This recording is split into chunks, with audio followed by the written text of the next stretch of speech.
Sujeitem-se uns aos outros no temor de Cristo.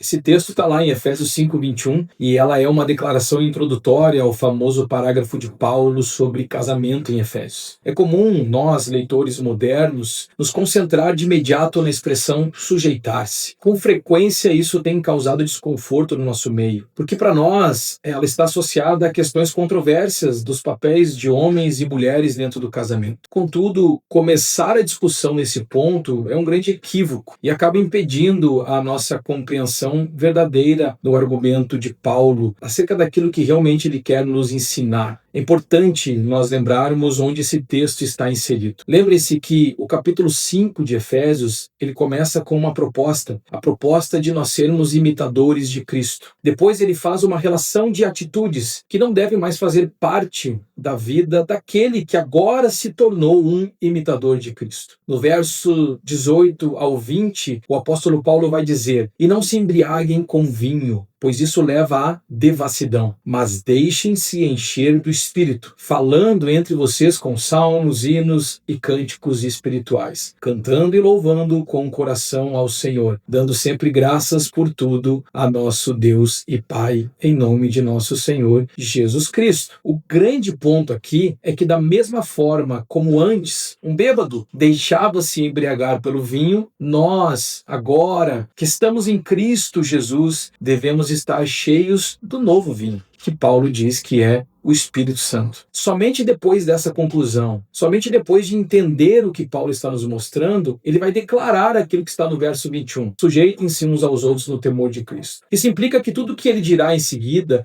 a respeito do casamento parte desse pressuposto, de que as partes envolvidas, elas estão cheias do novo vinho, cheias do Espírito Santo. Quando nós aprendemos a servir a outros pelo poder do Espírito Santo, é que nós teremos o poder de encarar os desafios de um casamento ou de relacionamentos complicados. O primeiro texto do Novo Testamento a tratar detalhes da obra do Espírito é o Evangelho de João. Jesus considerou esse ensinamento tão importante que dedicou tempo considerável a ele na noite antes da sua morte. Quando ouvimos falar de ser cheios do Espírito, pensamos em paz interior, em poder, coisas que de fato são alguns dos resultados de quem está cheio do Espírito Santo. Porém, Jesus referiu-se ao Espírito principalmente como o Espírito da verdade. E ele diz também: o Espírito que vos fará lembrar de tudo o que eu vos tenho dito. Está lá no capítulo 14 do Evangelho de João. Jesus disse: ele, o Espírito, me glorificará, pois receberá do que é meu e o ensinará a vós. João